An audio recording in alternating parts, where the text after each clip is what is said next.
Hi everyone, कैसे हैं आप सब लोग। आई होप कि आप सभी अच्छे होंगे, भले चंगे होंगे। तो आज है गणेश चतुर्थी और गणेश चतुर्थी के अगले दिन होता है ऋषि पंचमी का व्रत, जो कि महिलाओं के लिए बहुत ज्यादा खास होता है।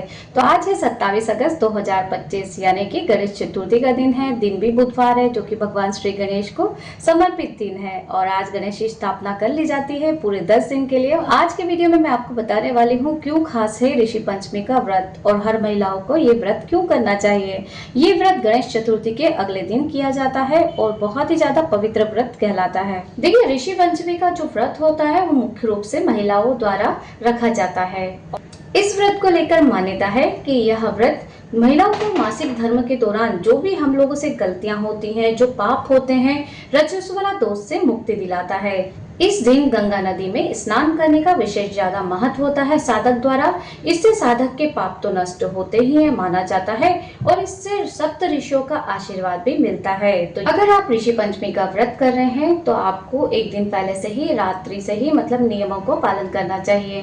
इसके लिए आप सुबह, जिस दिन ऋषि पंचमी रहेगी, सुबह जल्दी से उठ जाइए। उठकर स्नान आदि से निवृत्त होना है। अब स्नान की विधि थोड़ी सी खास होती है।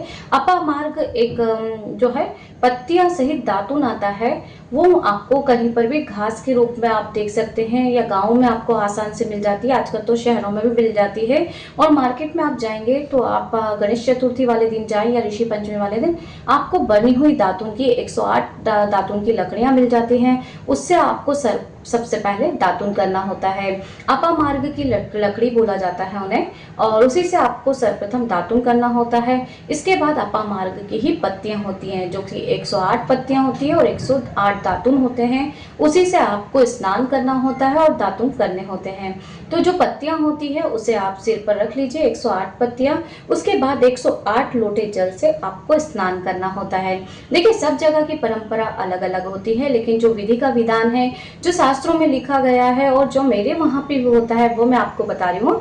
लेकिन अगर आपके वहां की परंपरा थोड़ी सी अलग है या विधि नियम अलग है, तो आप उस हिसाब से करिए। इसके लिए आपके वहां पे जो भी फॉलो किया जाता है, आपके परिवार की जो परंपरा है, उसके हिसाब से आप इस व्रत को धारण कर लीजिए। लेकिन मेरे वहां पे जिस तरीके से व्रत किया जाता है, मैं आपको बता रही हूँ। तो वही 108 अपामार्ग की लकड़ियों से हम दातुन करते हैं, स्नान करते हैं, 108 पत्तियां सिर पर रख के 108 लोटे से।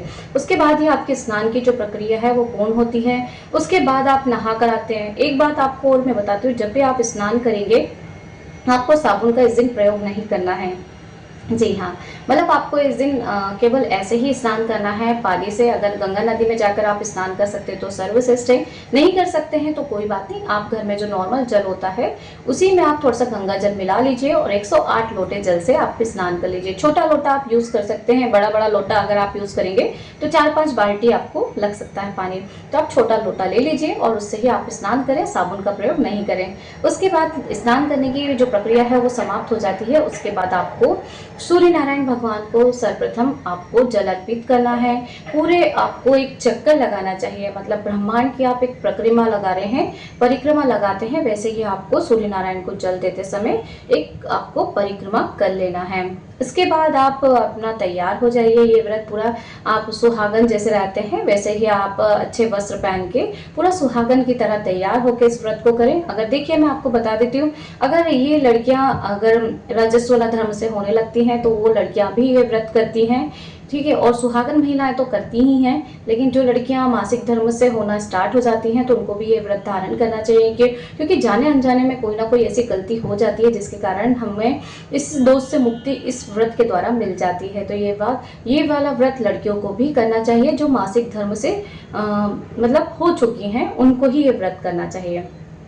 अब आगे की तरफ चलते हैं। उसके बाद मेरे वहाँ पे जो पूजा करने की परंपरा है वो मैं आपको बताती हूँ। तो इसके लिए हम एक चौकी जमाते हैं। चौकी पर हम जो मूर्धन होता है, मेरे वहाँ में एमपी में, मध्य प्रदेश में मूर्धन बोला जाता है। अलग अलग जगहों पे उसका कुछ नाम अलग होता है। कई लोग सागा बोलते हैं, कुछ और भी बोला जाता है इसको नाम, लेकिन मैं आपको मूर्धन बताती हूँ। सफेद कलर का मूर्धन होता है, उससे चौकी पर लाल कपड़ा बिछा के 7 ऋषि बनाए जाते हैं। उन पे पूजा की सामग्री चलाई जाती है, जैसे कि हरी इलायची है, काली लौंग है और फूल है। इसके अलावा आपको एक कॉटन का कपड़ा रखना चाहिए ऋषि जी के लिए। एक आपको जो जनेऊ होता है वस्त्र के रूप में, वो आपको ऋषि को अर्पित करना चाहिए। 5 तरह के हम लोग फ्रूट रखते हैं और फल कोई भी हो सकते हैं, 5 आपको रखना होता है। इसके बाद आपको पंचामृत रखना होता है, जो दही का होता है वो अवश्य से इस पूजा में लगता ही है। इसके अलावा आप धूप बत्ती दिया जैसा भी आपको करना होता है वैसे ही आप पूजा करते हैं, सारी चीजें जमा के। एक सप्त ऋषि का अगर आपको फोटो मिल जाता है तो सर्वश्रेष्ठ है, नहीं तो आप जो ऋषि बनाते हैं मूर्धन से, उसकी भी आप पूजा कर सकते हैं।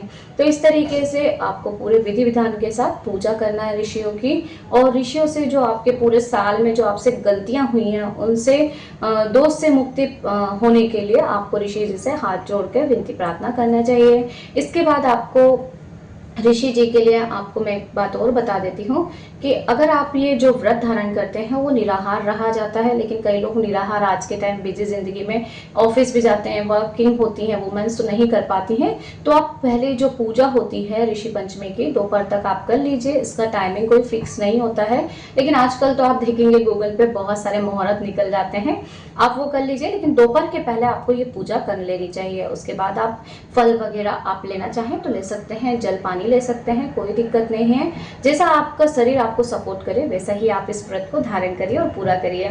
अब मैं आपको बताती हूँ कि आपको जब ऋषि पंचमी की आप पूजा कर लेंगे उसके बाद आपको पूरा वैसा ही वहाँ पे चौकी जमे रहने देना है। ये चौकी आप शाम को, अगर आप पूरे दिन का व्रत कर रहे हैं तो सर्वश्रेष्ठ है, आप नाइट तक भी पूरा व्रत रखेंगे। ये व्रत अगले दिन खोला जाता है, सुबह के दिन पूरा पूजा पाठ किया जाता है विधि विधान से। अगले दिन भी ऋषि पंचमी का सारे जो फ्रूट्स आपने पूजा में रखे उन्हें काट कर सभी को उनका प्रसाद दिया जाता है, ऋषि जी को प्रसाद चढ़ाया जाता है। इस तरीके से ये व्रत संपन्न होता है। पंचामृत को भी आप प्रसाद के रूप में सभी को वितरित कर दीजिए। मेरे यहाँ पे ऐसा होता है, आप लोगों के वहाँ पे कैसे व्रत किया जाता है, आप लोगों के वहाँ नियम कैसे हैं, ये मुझे कमेंट करके जरूर बताइए। क्योंकि देखिए सभी के वहाँ की परंपराएं अलग होती हैं और मैं हूँ मध्य प्रदेश से, मतलब मैं एमपी से हूँ, तो मेरे वहाँ पे तो इसी तरीके से मम्मी को मैंने व्रत करते देखा, वही मैंने आप लोगों के साथ शेयर किया है। और उसके बाद आप दूसरे दिन अगर आप पूरा व्रत नहीं कर पाते हैं, मतलब आप बिजी हैं, आप जॉब करते हैं, पूरे दिन का व्रत नहीं कर पाते, तो आप शाम को व्रत खोल सकते हैं। जो एक मूर्धन आता है उसकी आप खिचड़ी बनाकर आप व्रत खोल लीजिए। लेकिन अगर आप दूसरे दिन तक भी व्रत कर सकते हैं तो अच्छा है, नहीं कर पाते तो कोई बात नहीं, आप शाम को मूर्धन की खिचड़ी खा लीजिए, दिन में आप फ्रूट का फलाहार कर लीजिए। अब आप जो लोग दूसरे दिन व्रत खोलते हैं उनके लिए यह है कि सुबह जल्दी से उठ के स्नान आदि से निवृत्त होकर ऋषि जी की आप जैसे आपने पहले दिन पूजा की है वैसे ही आपको पूजा पाठ करना है। आपको फल फ्रूट काट के सभी को वितरित कर देना है, अपने को भी प्रसाद ग्रहण करना है, पंचामृत बांट दीजिए। उसके बाद आप ऋषि जी को ठंडा करने के लिए आप चौकी हटा दीजिए और इन्हें किसी भी जो कुएं होते हैं, आजकल तो कुएं नहीं होते हैं, जहाँ पे भी आपके वहाँ पे ठंडा किया जाता है पूजा पाठ का सामान, आप वहाँ पे ठंडा कर दीजिए। उसके बाद आप व्रत का पारण कर सकते हैं, मतलब आप खाना खा सकते हैं। तो इस तरीके से ऋषि पंचमी का व्रत मेरे यहाँ पे किया जाता है। आप लोगों के वहाँ जैसा व्रत किया जाता है, जो नियम है मुझे कमेंट करके जरूर बताइए। और आपके वहाँ देखिए हर चीज़ का अलग अलग नियम है और अलग अलग तरीके से बोला जाता है। कई जगहों पे कुछ नाम अलग होते हैं, कुछ नाम अलग होते हैं। आप लोगों के वहाँ पे कैसी परंपरा है वो मुझे कमेंट करके बता सकते हैं। मैं जो परंपरा है वो मैंने आपको बताई है। तो मिलती हूँ मैं नेक्स्ट वीडियो के साथ, तब तक के लिए बाय बाय, टेक केयर।